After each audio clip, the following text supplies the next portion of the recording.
My name's Joel Levin. I'm a community engagement practitioner for a better part of 20 years, 16 years in my own consultancy. I've worked in all manner of community engagement, whether that be local government, state government, infrastructure, health, federal projects, and also do some work internationally with the UN, both across Asia Pacific. Okay, cut. Let's go from the... My name's Joel Levin. I'm an engagement practitioner. Okay, stop. My name is Joel Levin. I'm a community engagement practitioner of better part of 18 years or so, 16 years in my own company. I'm a IAP2 board member, I'm an ambassador, I'm one of their licensed trainers, and I'm co-chair of the Global Practice Development Committee. So you could say I've been involved in engagement for quite a while. I work across the board, whether that be infrastructure, health, environment, local government, federal government, state government, and also work internationally with the UN.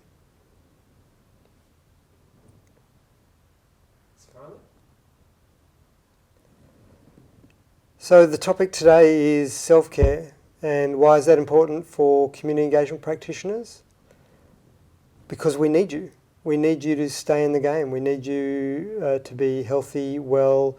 We need you to be more than just resilient. For me, having people resilient means actually just putting up with more rubbish day to day. We're wanting practitioners that are really vibrant because there's some really complex work that we all do, and that's why this topic is a personal passion of mine. I've also got a bit of a background in health and wellbeing, counselling and natural therapies. So in this case, this topic fits those two together beautifully.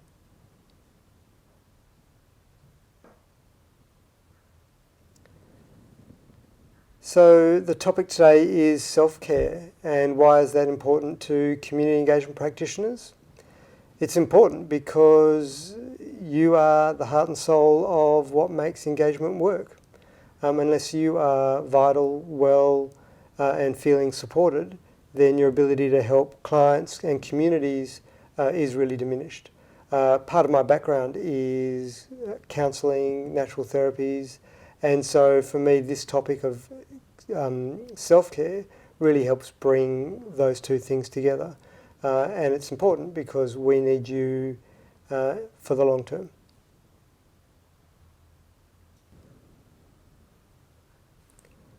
So the topic today is self-care, and why is that important to engagement practitioners? Well, because they are critical. They are at the front line dealing with complex situations, working in scenarios where they really need to be at their best to deal with what's coming at them. And we need every engagement practitioner we can get in the profession because of the work that they're doing. Unless the practitioners are at the top of their game, they can't help the organisations they work for or their clients or the communities do what they need to do. Why do I love this topic? Because I've got a background in counselling, in natural therapies, so I love nothing more than making sure that my friends and colleagues that do this work are doing it for the long haul, because it's lots of fun if you look after yourself, and we need more people. So my top tips for self-care. I would put it into three things. The first is there's a big difference between coping and well-being. In actual fact, coping isn't well-being. You know, our bodies and people, we're incredibly resilient, and our bodies are incredibly adaptable. And that's great, and it's also one of its downfalls, because there can be a difference between what we think is normal and what we've gotten used to. We've all got our little tips and tricks and things that we do to help us cope. Certainly for me, I used to love my biscuits in the afternoon as a bit of a pick-me-up. But the reality was that actually it got me through the day, but it left me feeling a bit grumpy. Or whether that was having a beer at the end of the night or whatever it is. There's lots of things that we all do to cope, but actually there's a difference between coping and well-being or self-care. So So what are my top tips for self-care? I think there are three things that I'd really want to focus on. The first one is that coping isn't well-being, that there's a really big difference between coping and getting through a day or getting through life and actually feeling well and vital. Our bodies are incredibly resilient and actually they're incredibly adaptive. And that's a great thing, but it also can be a bit of a downside because we can be getting used to things and not noticing that our level of vitality and well-being is dropping. So, for example, I used to love nothing more than biscuits towards the end of the day because my energy levels would absolutely tank, or having a drink at the end of the day. And they were all really useful coping strategies. They helped me get through. But actually they weren't contributing to my well-being. They weren't contributing to my vitality. And so I needed to ask myself, is what I'm doing normal, or is it just something I've gotten used to?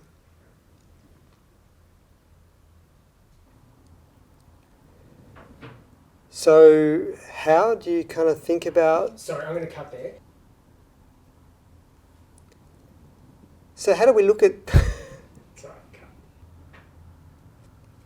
So to get better at... Cut. I did it again. To begin to explore this difference between whether something is normal or whether it's something you've just gotten used to, it's just got to start with honesty. But honesty without guilt, honesty without judgment. If you're feeling like you need to do certain things to cope, do those things. It's not about making yourself right or wrong. It's not about then beating yourself up because you feel like you need to have a drink or eat this or do that or exercise or not exercise or whatever it is. The first point is just to be honest, to go, actually, I'm doing something to cope. That at least opens the window to have a bit of an exploration as to what might be next. The next thing you could think about is your baseline. And that's the heart of, is this normal or is it something I've gotten used to? Because certainly I remember there were times where I would actually have a level of... I'll start that again. Okay. Yeah. So the second thing to think about... Cut. Yeah. That's fine. The second thing you might like to consider is your baseline. And that's really where you start to explore the difference between, is it something you've just gotten used to, or actually is this normal? And what I mean by that is, if you remember your level of vitality from, say, like childhood, there are things that you've done in your life, and we've all got our own pressures that we have to deal with, both work and family, that might mean that that level of vitality is different to how it is now. So that means our baseline has shifted. So what you could actually do is go score out of 10 or so to go, well, what is my baseline at the moment? What is my level of vitality? What is my level of clarity? How consistent are my energy levels? And then just check in on that from time to time. Because if that drops, then it may mean that you're actually adding coping strategies and not actually building on your well-being. Organisations kind of do this all the time. We seem to get used to a level of stress and then just add more stress on top of it because we're now used to that level. Baselines is about stopping the drop and beginning to build more resilience.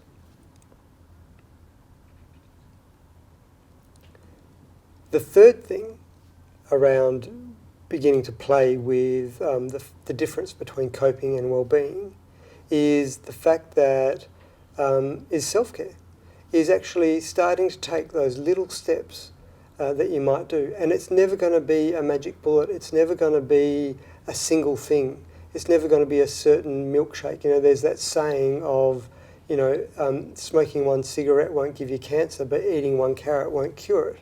You know, like actually self-care are the small steps that we take each day that actually support us. And that's what we're going to explore a bit more of.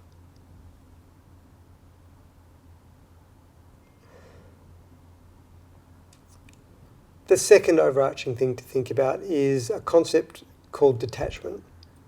Sorry, I'm going to cough. Yeah, that's right. The second thing to think about is detachment.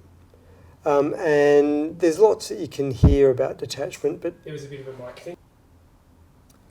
The second thing you might want to consider is detachment, and the fact that there's actually a really big difference between not giving a damn and being detached from what's going on around you. The reality is, well, years ago I was involved in a consultation project, and it was a development, and there were some really major impacts happening on that local community. They were really stuck in limbo because nothing was being decided anytime soon. And my job was to do the engagement and the facilitation. And I went around and actually met and interviewed a whole range of community members in the lead up to that workshop and to those series of workshops. And you know what? Their story was awful. Like, they were really in a bad way. And so I got invested. I became sympathetic or even just empathetic to what was happening for them.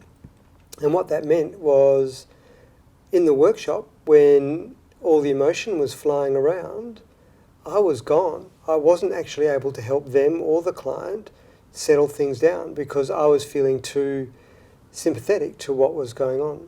I hadn't practiced enough detachment. And the result of that was the second workshop we needed security guards. So this thing of detachment is really super important. And what I mean by detachment is, firstly, by admitting my own sensitivity, by recognising that we actually all feel far more than we give ourselves permission to admit. And that's okay. We don't want to become automated robots. And this is that difference between detachment isn't not giving a damn. I love my work and I turn up to work and I work willingly in complex situations.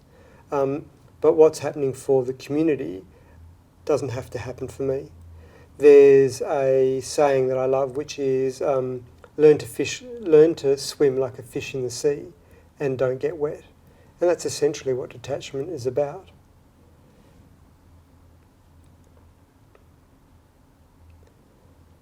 So the second thing to think about is detachment. And look, this is a tricky area because there's so much press and trendy stuff around detachment and meditation and all those kinds of things. But it's actually really quite simple.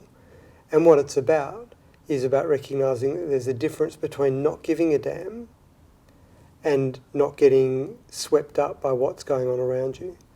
I turn up to work day in, day out, and I love what I do, and I put myself in really complex situations. And now, more often than not, I'm pretty good at staying detached, whereas that wasn't always the case. There was a consultation I did a number of years ago where I was working with a development, and the impacts on the local community were pretty significant. So as part of doing the engagement and running the workshops, I actually went and interviewed the community, a whole number of members of the community, just so I could get a better feel for what was going on. And the more I heard their stories, and they weren't good stories, like they were really stuck in a really bad situation, the more sympathy I fell into, or even the more empathy I had for their position and their plight. What that meant long term was that when we came to the workshops, I was gone. I actually wasn't very useful at all to them, the community members, the people I was trying to support, and also the client and the organisation I was working with. What it meant was when the emotions started flying, I was hooked. And so I wasn't actually able to offer the interventions that actually would have reduced the emotion and supported people to share what they needed to share.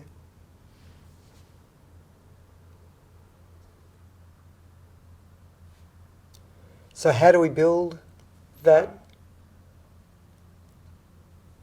How do we build our detachment? How do we begin to still care 100%, but not let it get in? There's a saying that I love, which is, how do you be a fish in the sea and not get wet? And here are a few things to think about. Number one, admit your sensitivity. We don't want to become robots, and that's okay that things affect us. So when we try and pretend that they don't affect us, what actually happens is it just swims around and drains us of energy. So it's okay to admit that we've been affected. Part of admitting our sensitivity is then having the honesty just to explore why you might have gotten hooked. That example of the project that I was working on, it was my need to do a good job, and it was my need to be liked by the community that got me hooked, that I wasn't able to hear the stories and support them in a way that was actually supportive. So the first point is just to admit, actually, we are sensitive, and it's okay to share that with yourself and also with colleagues.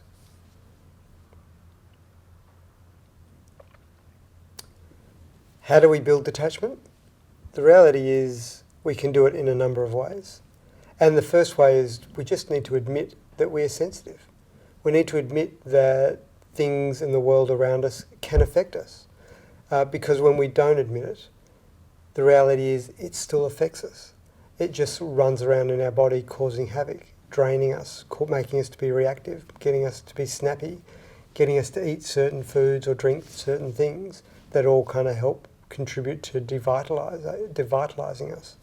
So unless we're willing to admit that first and foremost, then we can't go to the next step, which is about then going, well, why? Why did I get hooked? So in the example that I had, where that community, where I really got hooked with that community story, it was my need to be liked, and it was my need to do a good job that meant I actually became too invested in the story and wasn't offering the support that I knew I could have offered.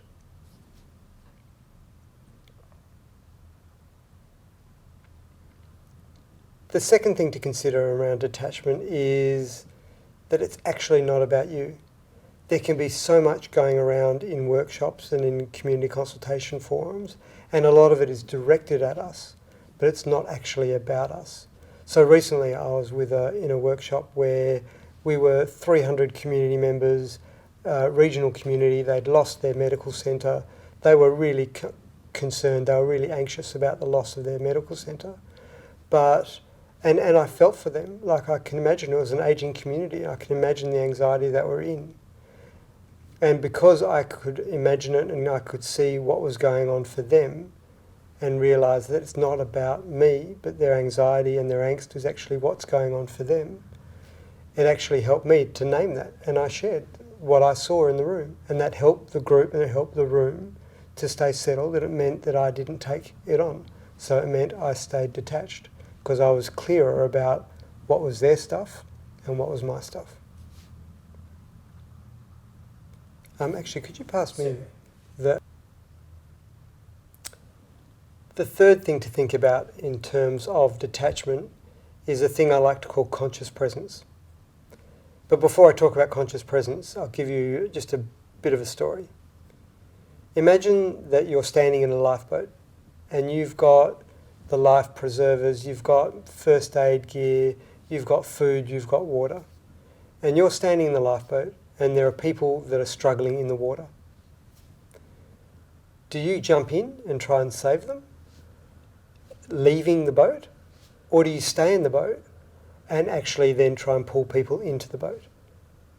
And essentially, that's what detachment is about. It's about holding present with yourself and everything that you know and are able to offer, and not jumping into the water and basically drowning with the people that are there. And for me, conscious presence is a key way of doing that. And there are a whole range of different meditation techniques and forms, but I like the form of conscious presence because it's about to what degree am I staying present with my body as I'm doing whatever I'm doing.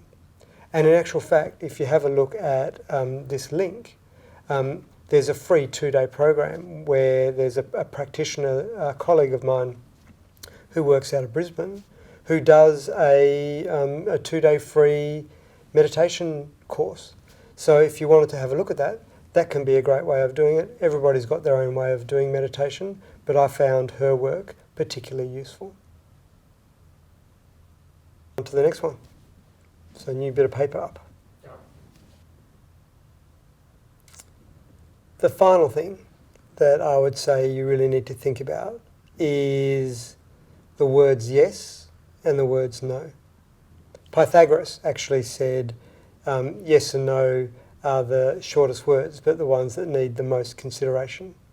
Because it's what we say yes to and it's what we say no to that can have a really, really big impact on our well-being and on self-care.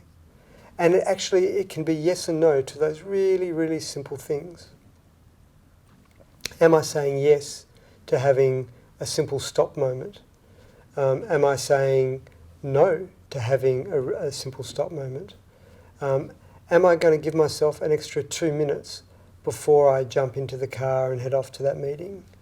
Am I going to race myself to the meeting and be 10 seconds late rather than 30 seconds late and arrive in a whole heap of froth and bubble and fluster? What we say yes to. Sorry. The last thing that I would really offer is to really deeply consider the words yes and no. In fact, Pythagoras, who was far more than just a mathematician, actually used to say yes and no are the shortest words, but the ones that need the most consideration, or something to that effect.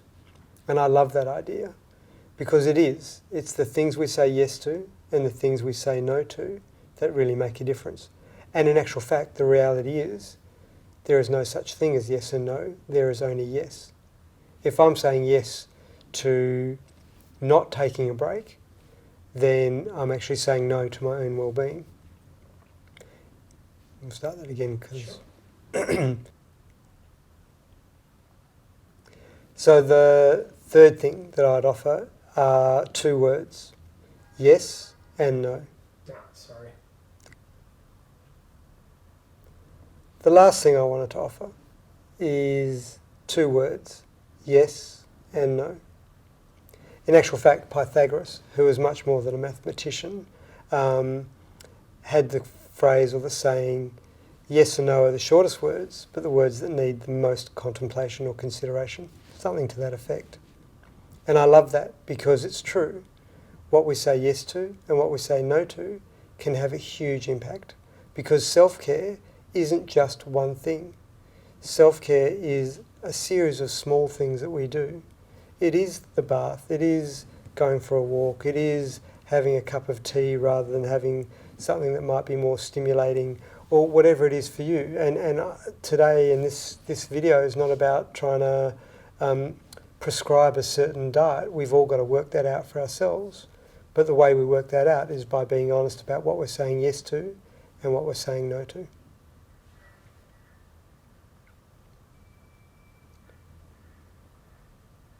So I think there are 2 things that make this whole idea of yes and no hard. One is that we sometimes think that being self-caring, looking after ourselves, is somehow selfish. But the reality is there's a reason why airlines say fit your mask first before you help others, because actually that puts you in the best position to help others. So Fiona Woods, who is a plastic surgeon over in Western Australia, one of her sayings was, it's important that you leave some of the best of you for the people that mean the most to you. And we need to do that. We need to take care of ourselves so that we're actually present and available for our entire life, not just for the 9 to 5. So self-care isn't selfish. It's actually the way that you offer more of you to the people that you really, really care about. And I guess the other thing is that self-care doesn't stop. There's always a new baseline. In actual fact, there can always be more vitality. Not that you race around 1,000 miles an hour, but there's a difference between life getting better and actually really being vital. And so one of the things with self-care, and certainly the things that I do now compared to what I did 5 years ago, have changed and evolved, because actually with each step I've taken with self-care, I've found there could be more and more. And each time I've done that, I've actually had more energy, more vitality, get involved in more projects, get less affected, and generally have more fun. So the trick with self-care is not to stop at better, and just to keep going and see where it can take you.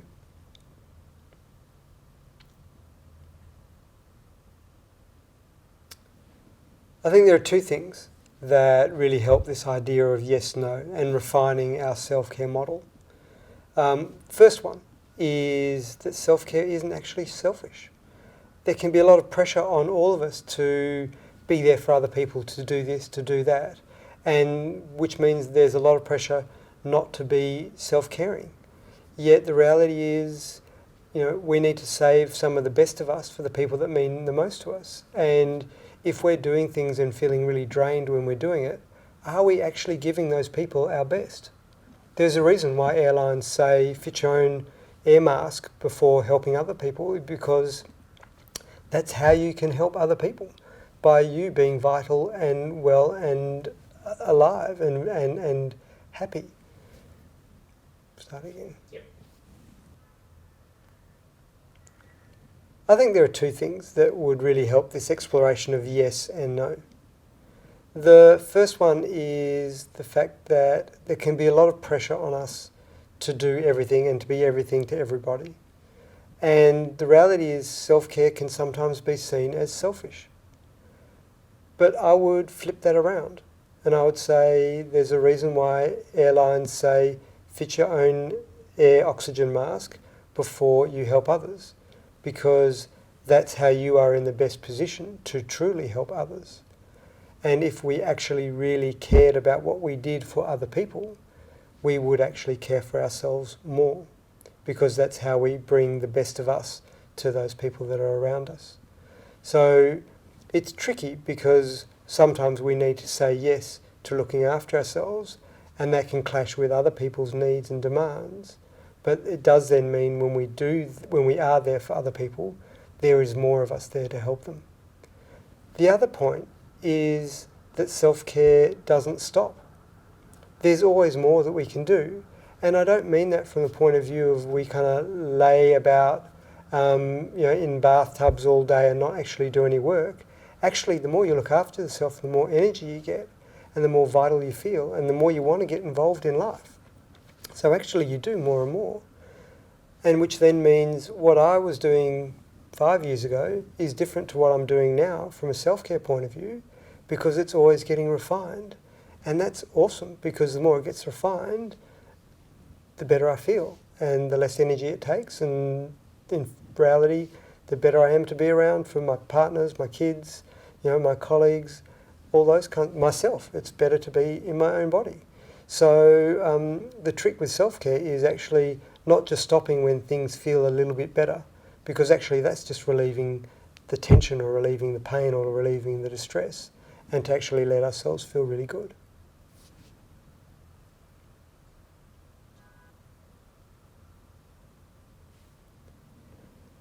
My final words, okay. These would be the three things. Number one is we need to give ourselves space. There's too much about health and well-being that just makes people feel guilty. Lives are complex, work is complex. There's always things that are pulling and tugging at us. And so we need to just give ourselves space to be imperfect. If you need to look after yourself, look after yourself. If you need to eat or drink whatever you need to drink, do that. But just do that with honesty and don't beat yourself up about it. The other is community.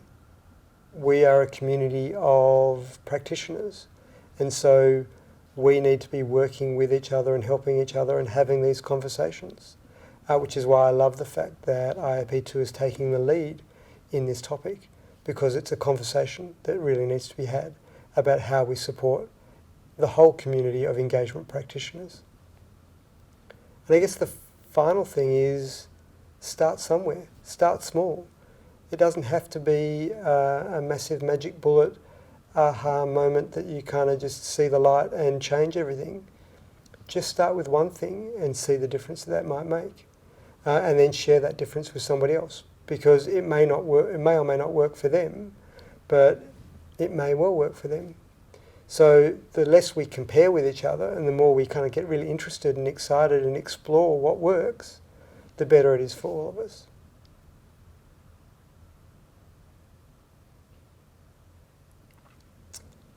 I'd like to leave you with this. No, you won't. No? I'd like to leave you with this. Give yourself space. We all work and live our own lives. We've all got our own backstory and history. And so comparing ourselves to each other just doesn't work. We need to actually give ourselves permission to live our life the way that we need to live our life. And if that means you have things that work for you that don't work for other people, that's awesome. Doesn't mean what you're doing is wrong or what they're doing is wrong.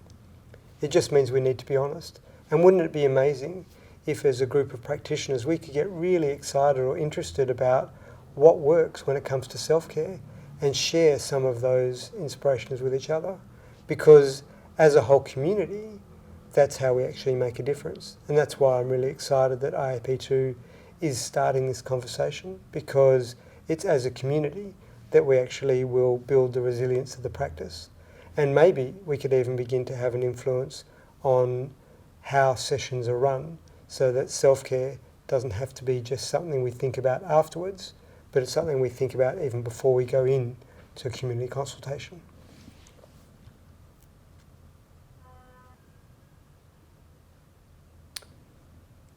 You know, there are things that we can all do. IAP2 is taking the lead on this and beginning to look at putting a self-care and wellbeing policy together to support the practice and professionals. Obviously, this whole video has been about what we can do personally, and there are also things that the organisations can do.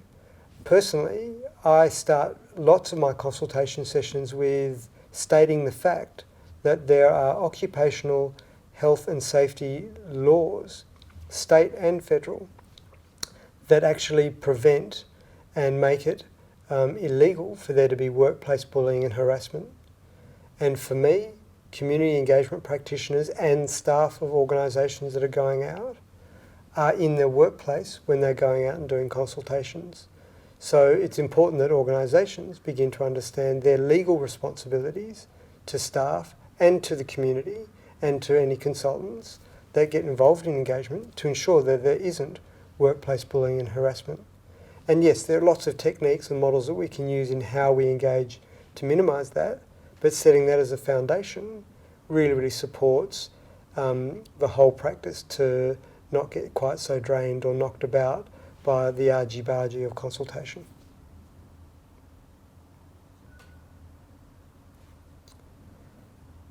You know, everybody has a role in self-care, in improving self-care, and this whole video has been about what we can do as people, individuals, for ourselves.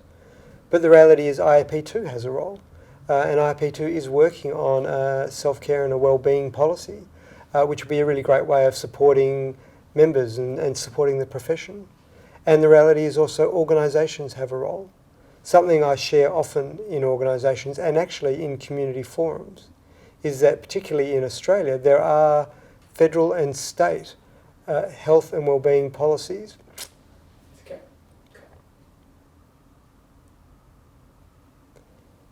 I think there's something we can all do, and everybody's got a role. You know, this video has been about what we as individuals can do and how we might look after ourselves. But the reality is IAP2 has a role as well. And it's great because IAP2 is actually looking at a wellbeing policy and putting some resources and supports together for members, which I'm really proud that they're taking the lead in that. There's things that organisations can do, the people that we work for or work with. I share often in organisations and also in meetings or in kind of consultation forums that there are both national and statewide policies around occupational health and safety in Australia that preclude bullying, harassment in the workplace. And the reality is staff and engagement practitioners are in the workplace when they're doing consultation.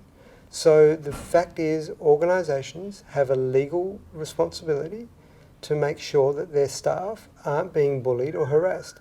And for that point, that's the same for community members as well. I'm just as much a fan of supporting and reducing bullying and harassment in the community as I am for staff as well. Unless everybody is actually looking after each other, we're not really progressing. We're just kind of having a transaction and trying to get through a consultation rather than something that's really meaningful. So we've all got a role. And if you want to find out more about IAP2 and what it's doing, jump on this website, and that can be a way of getting involved.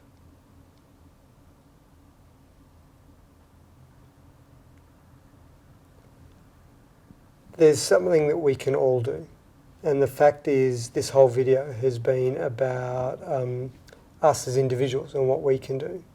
But IAP2 has a role too, and I'm really proud that IAP2 has been taking the lead in putting together a wellbeing strategy, or a well.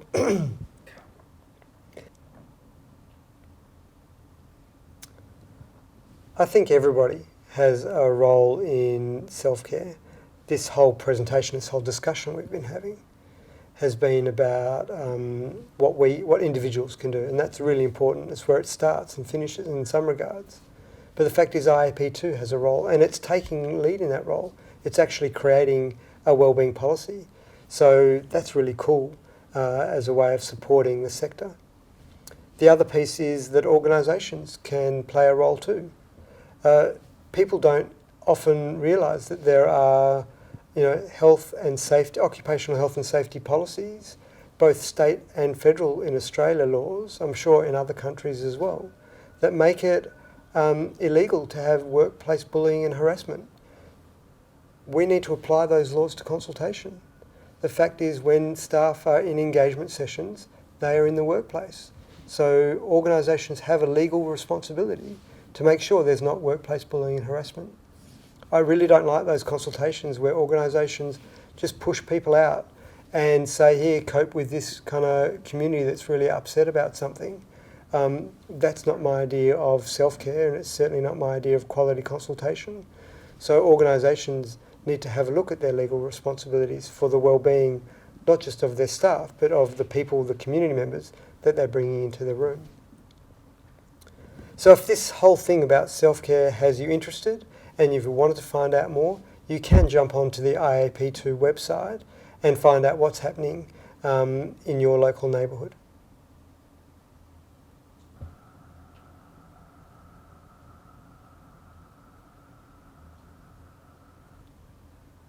Oh, but I haven't done it all the other time. You have? Yeah, lots of. Okay. Let's keep it clean. And Thanks for listening, and if you want to... sorry, no, because we're... This is an important conversation, and IAP2 is getting in front of it. And so there will be resources and material on the website, and possibly even events in local networks talking about self-care. So jumping on the IAP2 website would be a great starting point for anybody that's really interested in continuing this conversation.